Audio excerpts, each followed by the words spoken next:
Hello and welcome to WorldCanvass from International Programs at the University of Iowa. I'm Joan Kjaer. We're here in the Old Capitol Senate Chamber tonight to talk about teaching innovation.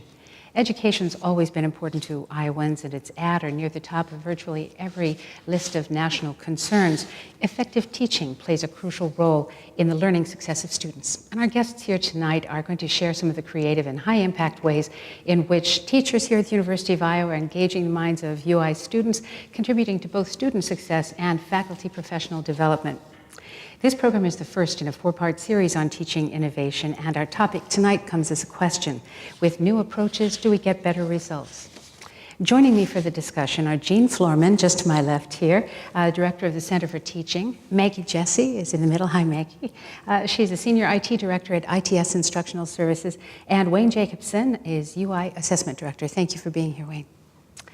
So, Jean, you wrote a nice piece for the paper the other day that began with this statement that education has always been evolving over time in this country.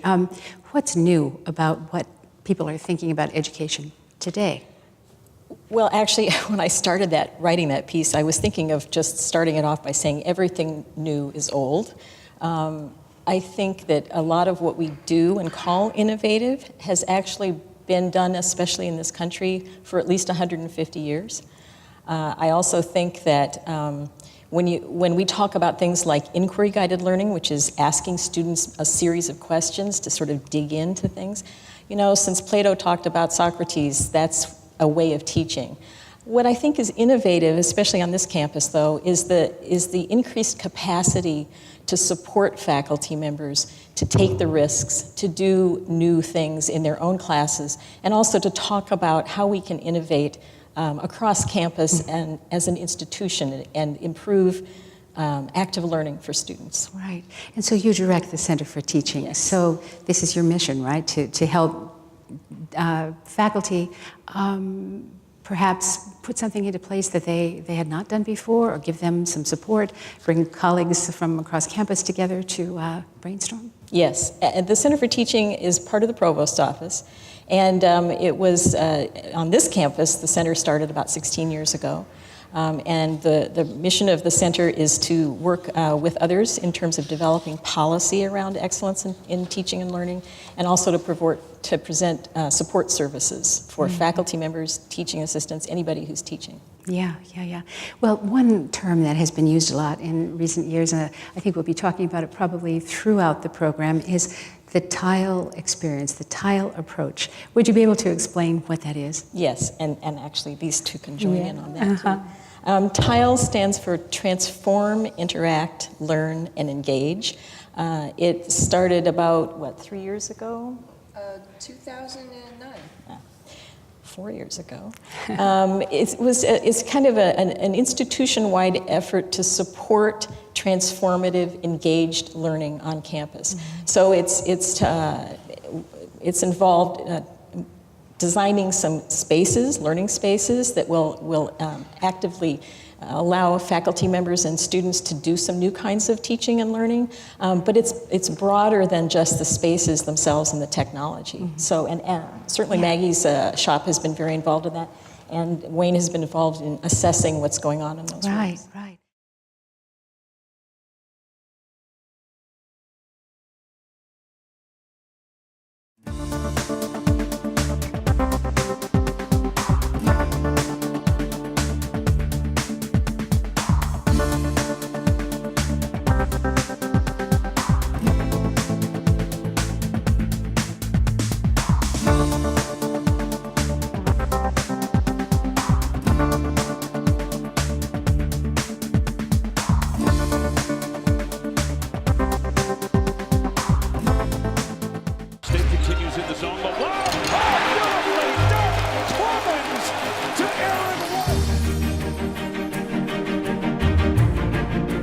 Steals it away. She's got Pruny. Instead, she'll go coast to coast and finishes with the right hand.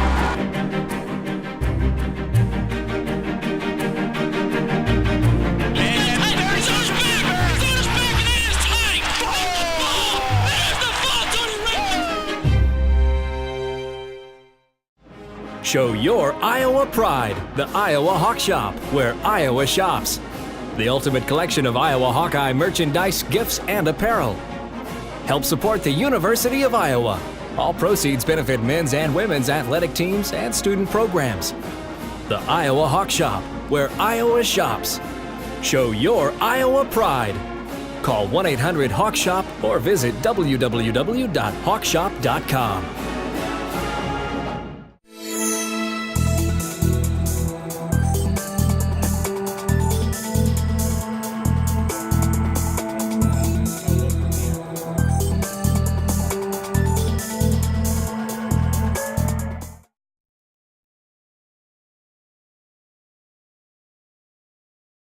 Right. Well, so you direct ITS, this particular area, at least, of ITS, and tell us what you're doing. I mean, ITS, Information Technology Services, that's everything from computers to these tile classrooms to what else? To many things. We've been involved, like with Jean, since 2009 on the tile classrooms. And one of the affordances of the tile classrooms is quite a bit of technology to help support some of the pedagogies that happen in those spaces. As Jean will point out, we don't always need the technology for those pedagogies, but there are things that faculty can do in a more automated fashion and in an easier fashion because they have that technology in place. So we've been very active in the tile classrooms. Our group is also responsible for pedagogically sound use of any technology that's in a classroom or in a teaching space on campus. So we're responsible for things like ICON, which for people outside the University of Iowa, that's our course management system. And it's one single course management system for all of the students and faculty on campus and used by virtually all of them. And any tool that fits into ICON, like wikis or collaboration tools, all of those things are things that my staff support. We also support all of the general assignment classrooms on campus and the technology within them. So that's about 250 spaces that are centrally supported for faculty across the campus. And some of those now are tile classrooms. I think we have 7 as of this fall. The newest has opened in the new Learning Commons. And my staff was intimately involved in that project as well. If you're not familiar with that, that's the new 37,000 square foot Learning Commons that we partnered with UI Libraries and the Provost Office to complete. It's pretty fabulous. It's right there in the main library, It's the main gorgeous. floor. And so, so if I'm a student thinking about coming to the University of Iowa and I hear something about these interesting classrooms that are called tile classrooms, what are some of the things that would be inside that classroom? All of the tile classrooms that we have at the moment have round tables that hold 9 students. And the idea of that is to have 3 sets of 3 teams around the table. The tables also include 1 laptop for every group of 3 students, as well as a large screen, a TV screen, for them to project their work up on the screen to the instructor in the room, to their partners at the table, or to other students in the classroom.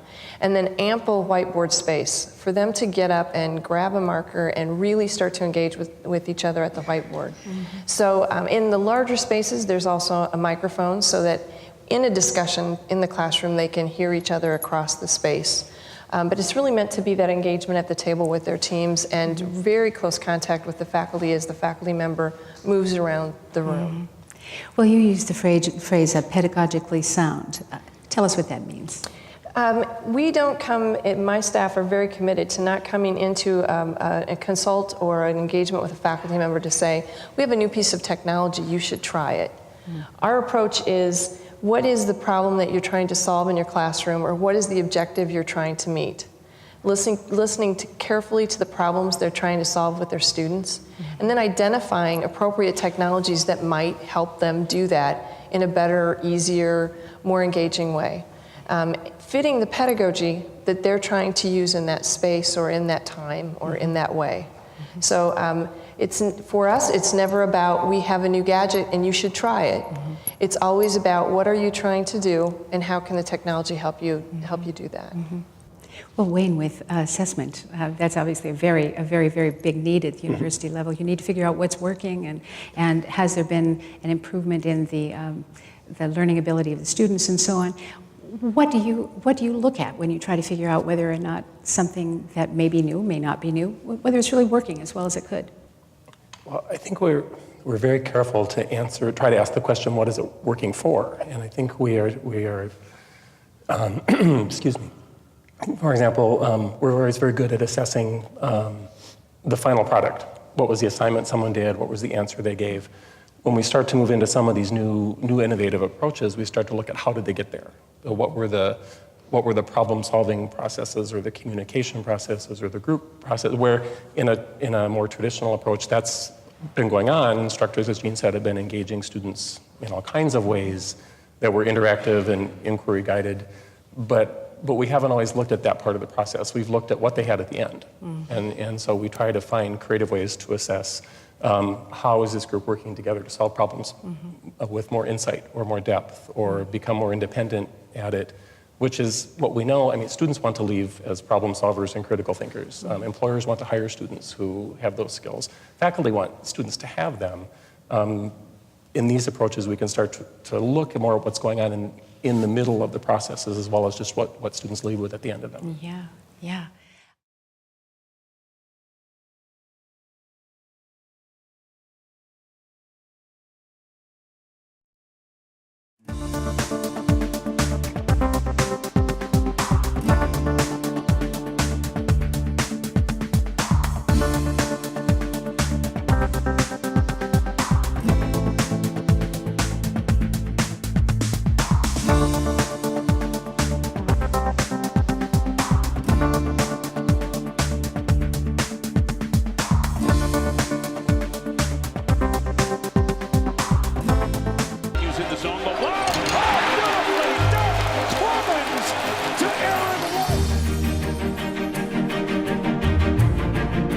Steals it away. She's got Pruny. Instead, she'll go coast to coast and finishes with the right hand.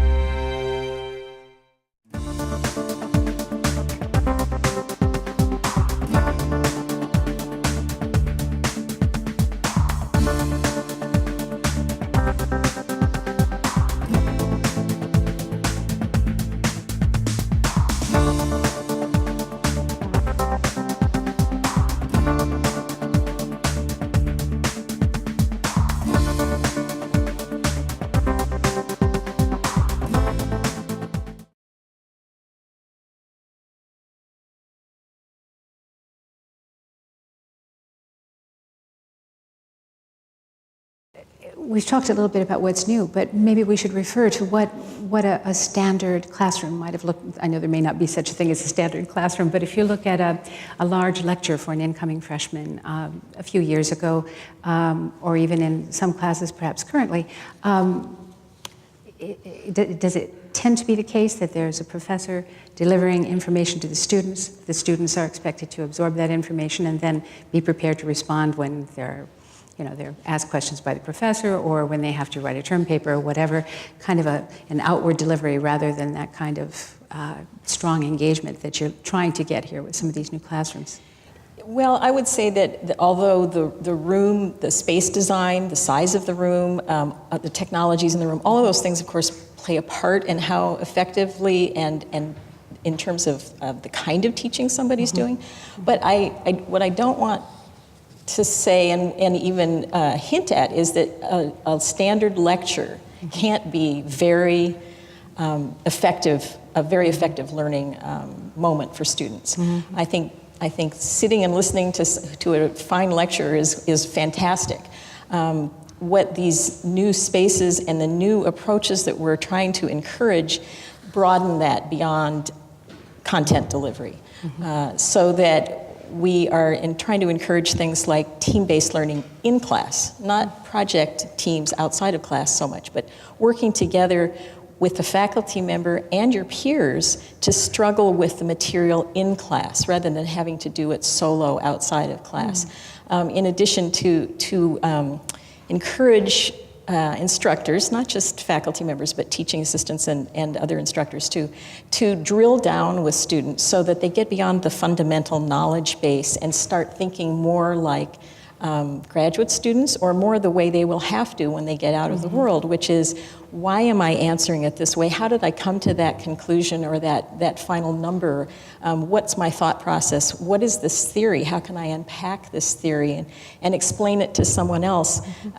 There's one course that I think you'll hear more about in the next segment, or one of the next segments, where one of the assignments that they did this week or last week was to ask the students, it's a course called The Origins of Life in the Universe. They asked the students to go home over Thanksgiving and explain some difficult scientific concept to their family, and then come back and write about how they did that. So it's trying to support complicating and risk-taking for both the faculty members and the students. Yeah. Well, and I think too, when I think of the contrast of what we think of as a traditional lecture with these more innovative pieces, is that it's not so much the space or the room or the what it appears when you walk in. It's when a faculty member knows that they're doing more than just giving information. Students can get information in lots of places. And what the faculty expertise brings is, how do you think about the problem? How would you use this? How do you draw connections to this and other issues? And so that can happen in a what looks like a very traditional lecture very profoundly. And being in a group project doesn't guarantee it will happen. I mean, I think it's much more the design. How do faculty bring their expertise in thinking about the problems, reframing issues, drawing connections that to the beginner, the student, wouldn't be obvious just by reading it in a good textbook or reading it online. And that's always going to be an important role for a faculty member, always. But in the world that we live in right now, the exponential growth of knowledge that we have right now, it's very hard anymore for one individual to have all knowledge put into their head. But what we have to, I think, strive harder to do is help them understand how to be critical thinkers, how to determine whether information is correct or not. And that's a different, maybe, kind of way than what some of us learned growing up. But there's no way that we can grasp all the knowledge that's available now. And it's everywhere, and it isn't all correct. Right. So the faculty members are there for helping with that critical aspect of looking at information. I was working with a faculty member once assessing a robotics course, and he was actually kind of troubled because he had been teaching a course, and at one point in the course his robot broke down. And he was just embarrassed. He thought students would think he was not competent because his robot was supposed to work. And what he shared with me later was, as an assessment, the assessment needed of the course is the students would say the best day of that course was the day the robot broke.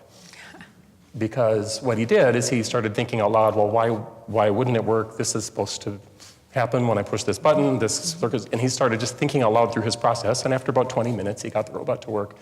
And what the students expressed was, our robots never work. And so we don't need to see a model of a finished robot that always works right. We need to see how an expert makes a broken robot work. Yeah. Because that's the problem we have as students. And it was a great insight for him in thinking how he'd approached it. He thought, well, I need to give them my knowledge, the finished product, and what he realized is they needed to see the problem solving, the troubleshooting, the analysis that he brought into his work all the time in process in his lab, not just the finished results. And actually that reminds me, there's a teaching assistant in physics that he and another TA, I think, are teaching a course. And he notified me a few months ago that he said, we're actually designing assignments and exercises that we know will fail.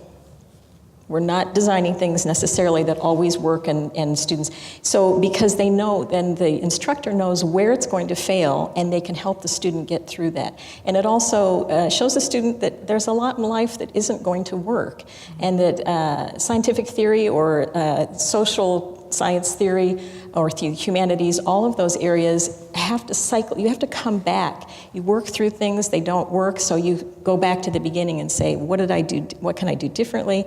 So that students don't think there's always an answer and there's only one way to get to the answer. Right, right.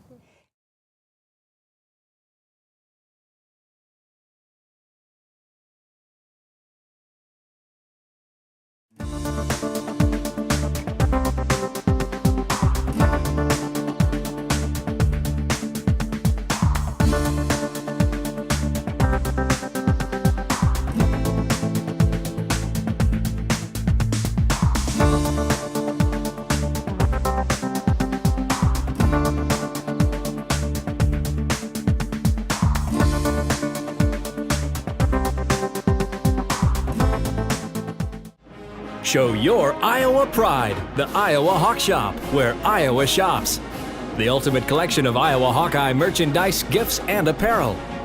Help support the University of Iowa. All proceeds benefit men's and women's athletic teams and student programs. The Iowa Hawk Shop, where Iowa shops. Show your Iowa pride. Call 1-800-HAWK-SHOP or visit www.hawkshop.com.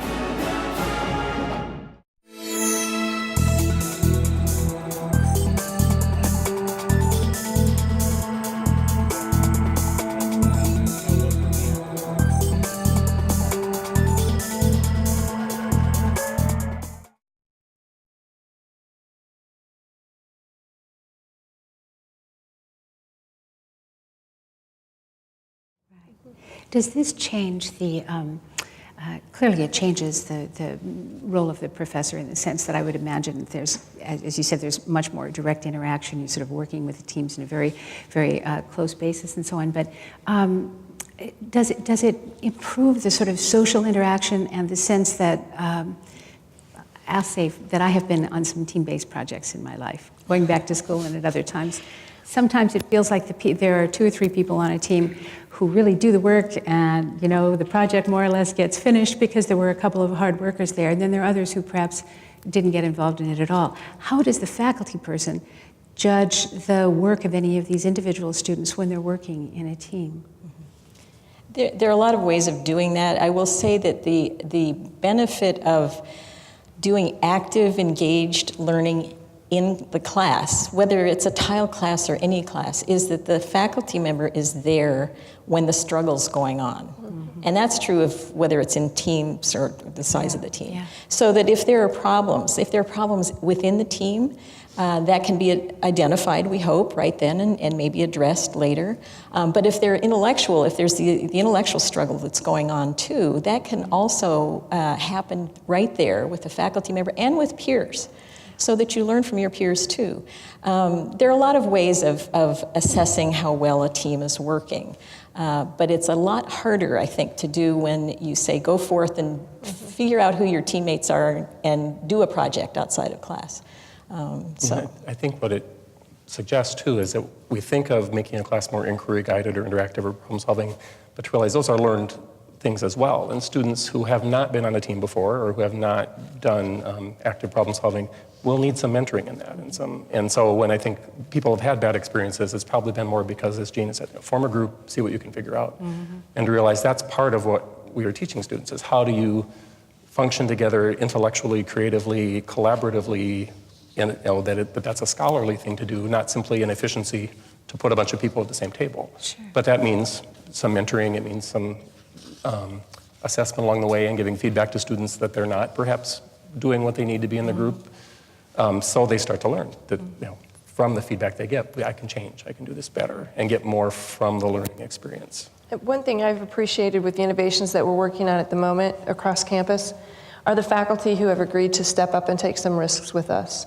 And part of those risks have been to partner with staff to build out their learning objectives and their content modules and their practices within the class, but also to agree to assess what they may have done previously in comparison to what they will do after they've made a transformation to a course.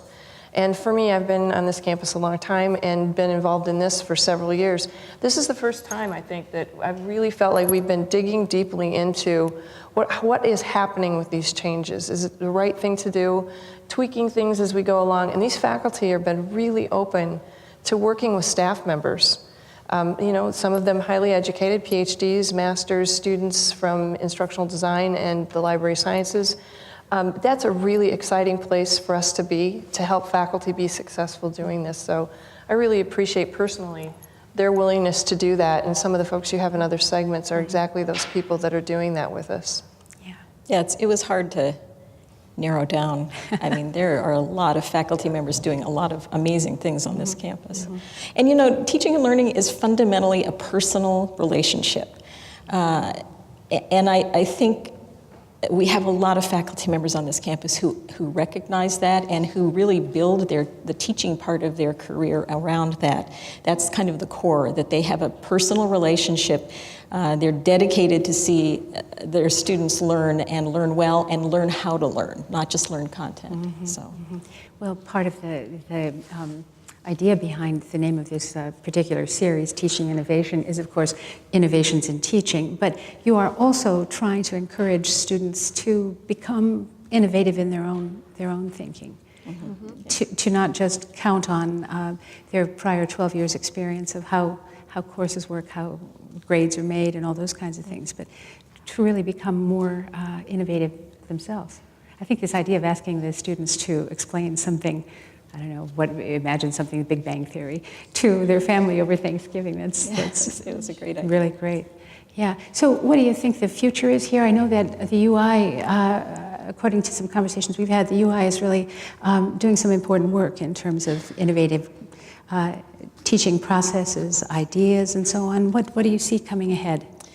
You know, one of the things that I think is happening here, there has been support for faculty development around teaching.